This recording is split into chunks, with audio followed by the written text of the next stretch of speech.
when I get this idea, it's like the most urgent thing in the world for me. So then like I wanted to ride across the country. So that's the next thing I have to do. And then when I was lining up for that race in Israel, I was like, okay, if this goes well, then I want to fly home to Alaska, put together a new bike, ride from Alaska down through Canada to Banff, take a week off, and then race the Tour Divide, which goes to the Mexican border. So I already had this like idea, and I knew it would, like, the time frame would fit.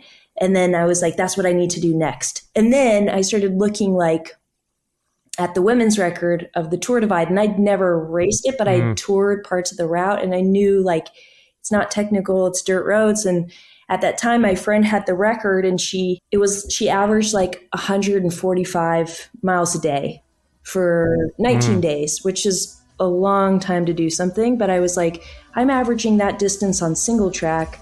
I could definitely do it on dirt road.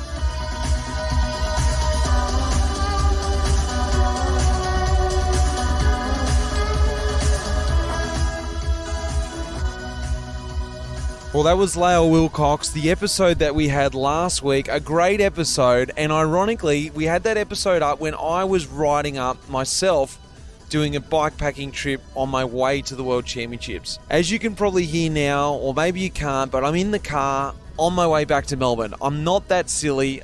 I'm not riding back. It is raining outside. And yes, I had my friend from Rapha, Alan Okwani. He drove the van up, the party van, the infamous Life in the Peloton van up for me. We had it at the World Championships, and now I'm getting a sweet ride back to Melbourne. Up at the World Championships, I was hanging out with Rapha, our partner in the podcast this year, and we had a great time up there. As I was riding up there, Rapha kicked off their series of events around the World Championships with the Women's 100. That was last weekend, a fantastic event, a great turnout for the 10th anniversary of the Women's 100. They hung around for me on the Wednesday as I rolled in, sort of battled my way in on a block headwind, and then helped me pilgrimage in that last 100k into Sydney. I was happy to get there and crack a cold beer at the pop-up on George Street, right in the centre of Sydney, and enjoy a cold one, telling my stories of my journey with the Rapha crew there. They had a great setup that week, and we went down and back to Wollongong a couple of times for the men's women's race. We rode down, but also we had a little setup down there as well where I was attempting to do some alternate commentary for Life in the Peloton and Rapha, a little stab at what that job is, and I can tell you it was a lot of fun, but it was a lot of hard work. I don't know if anyone out there heard it, but I hope you heard it. Send in some comments. I'd love to hear what you think of that. While I was up in Sydney, I recorded a Talking Luft as well. I've got a great one for you. I've got Dylan van Baarle. If you don't know who I'm talking about, he is the winner of this year's Paris-Roubaix. He finished second at last year's World Championships. He's a Dutchman. He's riding currently on Ineos Grenadiers, but actually he's changing across to Jumbo-Visma, the Super Dutch team, next year. And I got him for Talking Luft just on the eve of the World Championships. So guys, sit back and enjoy this. He's an awesome guy, really lovely, and a bit of a laugh.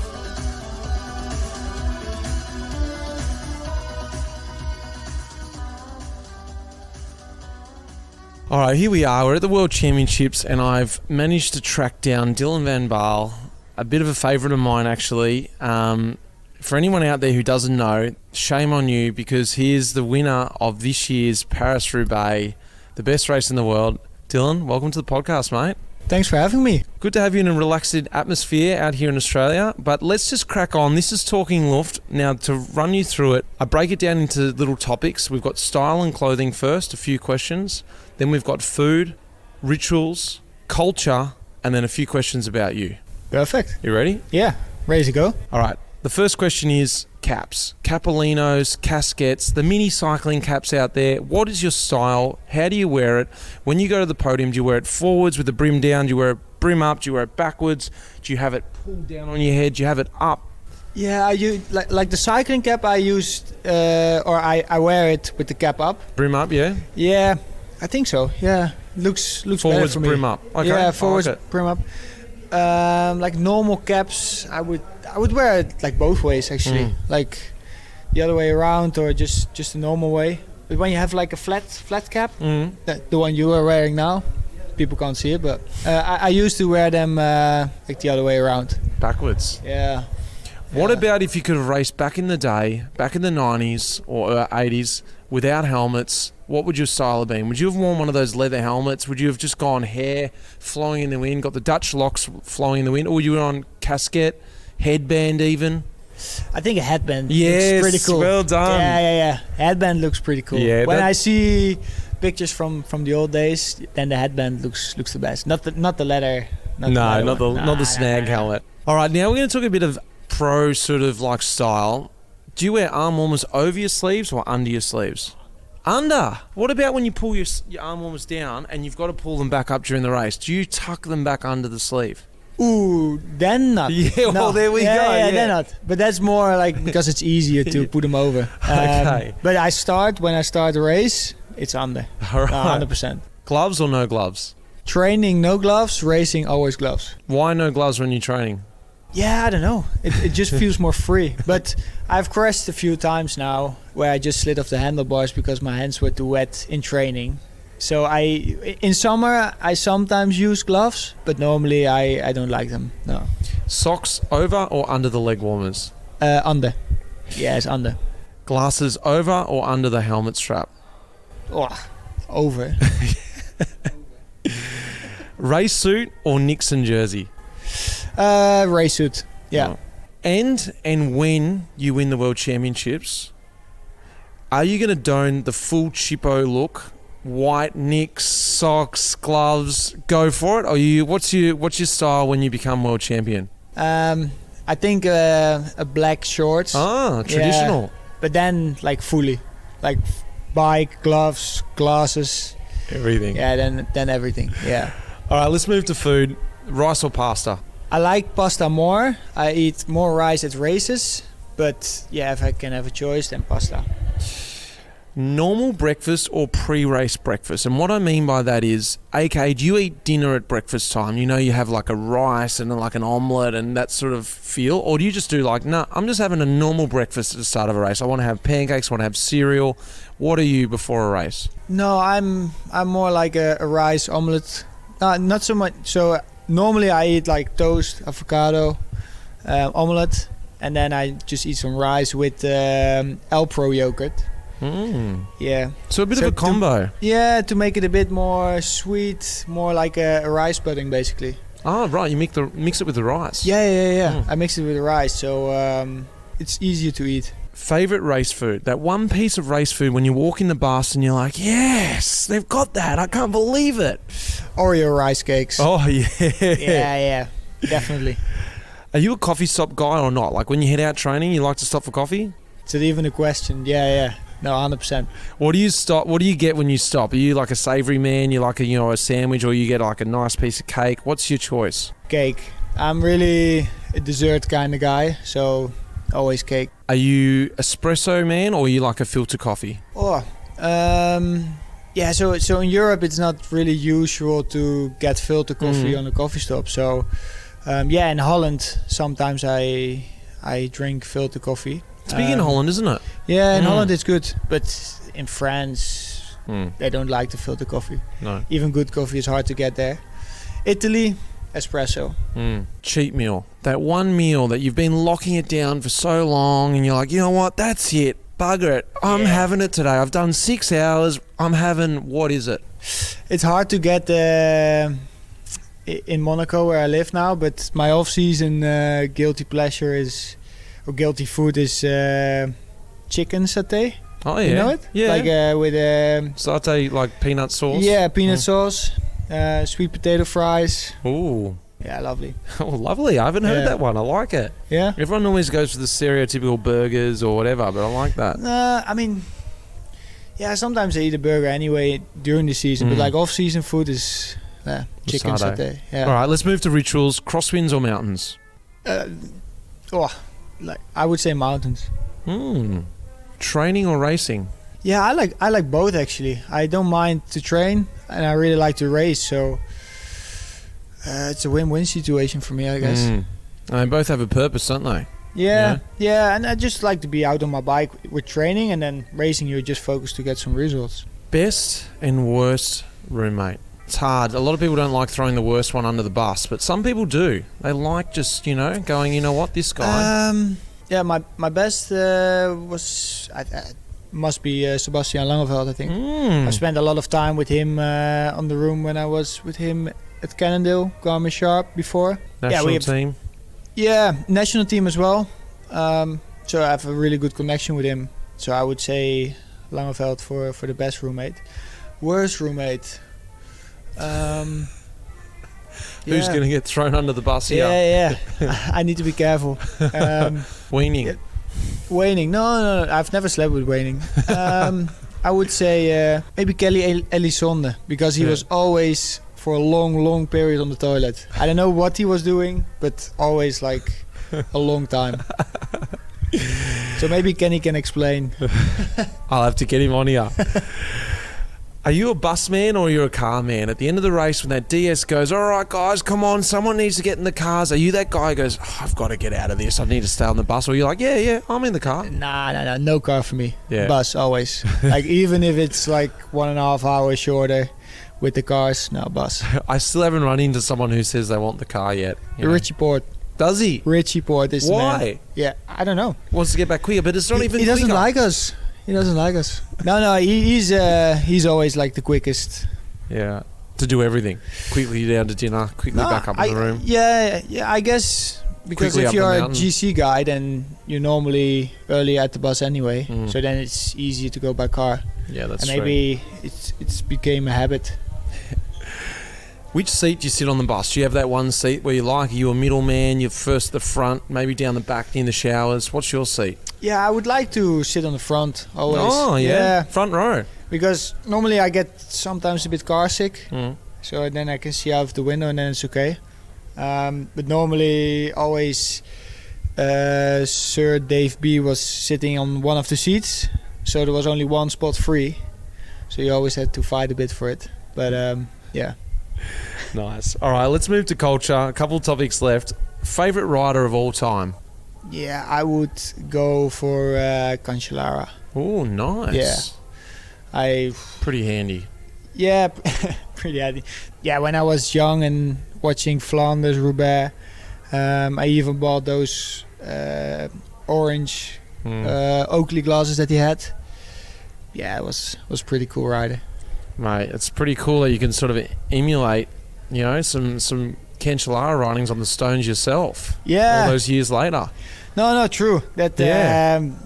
I mean, if you watch the races when you were younger, then you're always dreaming of those races, and that you can race them itself. That's already special. But Yeah. if you can win one of them, that's even more special. Mate, very much so. I love that. Favorite rider right now?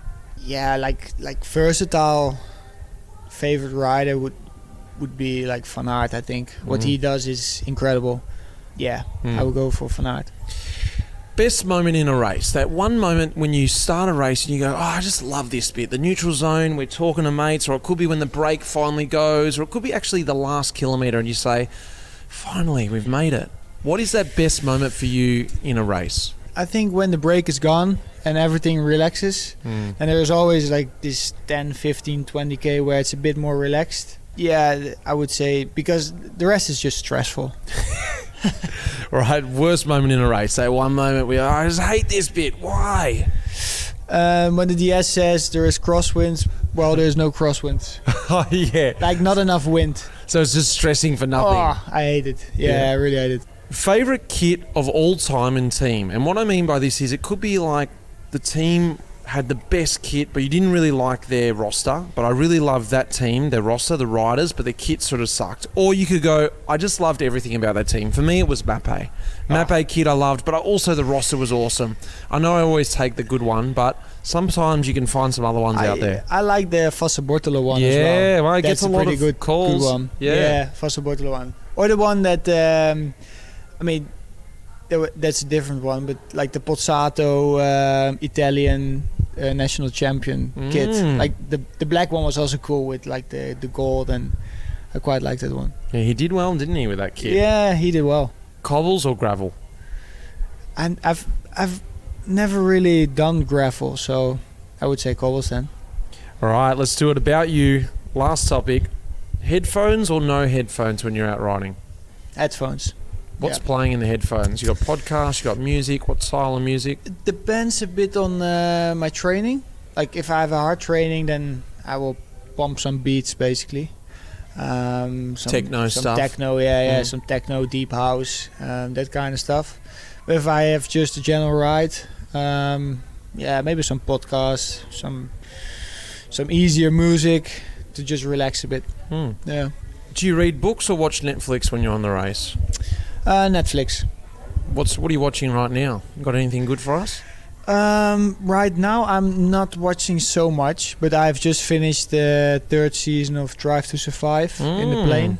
So yeah, I quite like that. Were they filming you at the Tour de France, the Netflix doco? Were they with the team? Yeah, they were with the team, yeah. Not so much on me, but yeah, they were with the team. How was it? Was it intrusive or was it annoying? Or no, it wasn't annoying at all actually. They were not really in the way, so no, it was pretty good. Maybe for G he got filmed quite a lot, I think, in the room as well. So maybe it was a bit more annoying for him, but for us it was fine. Cool. Did you sort of get some background shots there? Yeah, I tried to sneak myself in. All right, BWS, beer, wine or spirits. What's your poison of choice?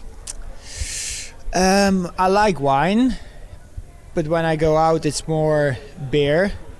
But if I'm at a dinner, then yeah, I would like to have a nice wine. Yeah, nice wine. So what is it? That final drink, wine. The final drink, the final call. If you had to choose one, vodka Sprite. Totally different. CCC, cheese, chocolate, or cake. What's your choice? Chocolate. Oh, right. Yeah, chocolate. Favorite cross-training exercise? Do you have something that you do that's not cycling? Yeah, some core stability standard stuff, I think. Not really a particular exercise that I do a lot, but just no running, no swimming, no rock climbing. I always in the winter I run like 3 times and 2 times on the treadmill, and then the 3rd time I think I can run on the road, and then I completely destroy myself and I can't walk for like 2 weeks. So yeah, I would say running, but it's only 3 times. War story. Now, this is a story from one of those days where you're just like, oh, you're out the back in the Giro. And typically the Giro have great war stories because that race is just hell. Or it could be a classic, it could be... And I can see you've already got the story in your head. Yeah. One of those days, tell me about it. What is your war story? Yeah, I would say it was my first Giro in 2014. It was a stage, I think Mitch, Michael Rogers won. It was close to Genoa, I think. It was like a 250k stage, like standard, and we go into this descent, and I think it was Emmanuel Erviti. He crashed in front of me, and I had to go like straight into the corner, but there was like this big ditch, and I was like fully covered in mud, and yeah, I still had to do like 150k or something, and it was even on my birthday, so I was completely ripped up in mud. Like was horrible.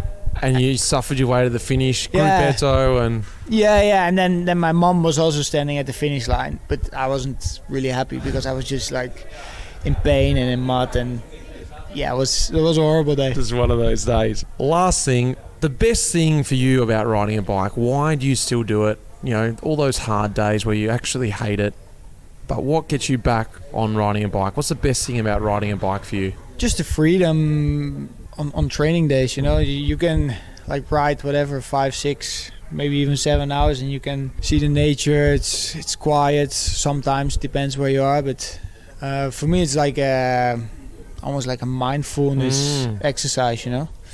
Especially when you're alone and just listening to some podcast or music. Yeah, I just like the scenery.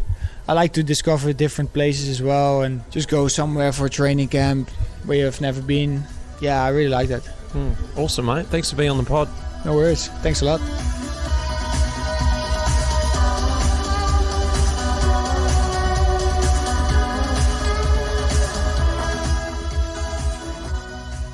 Well, what do you think? Pretty good guy, isn't he? Easy to talk to, and always fun having him on Talking Luft. Like I said, I'm on my way back to Melbourne, in the car this time, loving life in the warm car as we cruise down the highway. I've got a great episode for you next week. It is going to be my journey up to the Worlds. As you may have seen on the social media, I met a lot of people along the way. A big shout out to everyone who came and met me on the course or just met me in a pub for a cold beer. It was great to meet you, and I've documented that for next week's episode. There's a few laughs on there. There's a few struggles of me out on the road too. I don't know why I recorded myself doing that, but you're going to get to hear that as well next week. A big thanks goes out, of course, to Rapha, who helped me put on the podcast this year, but also the events that I get to attend with them as well. A lot of fun. Get involved if you're not involved already, because I can tell you firsthand, it is a lot of fun. Big thanks to Will Jones, who's piecing these together. Big job for him next week, piecing that episode. Of course, Lara as well behind the scenes, who's been doing a great job on the socials as well, plus helping me put these episodes together. So guys, until next week, cheers. The music in this episode was composed by Pete Shelley. Cheers, mate.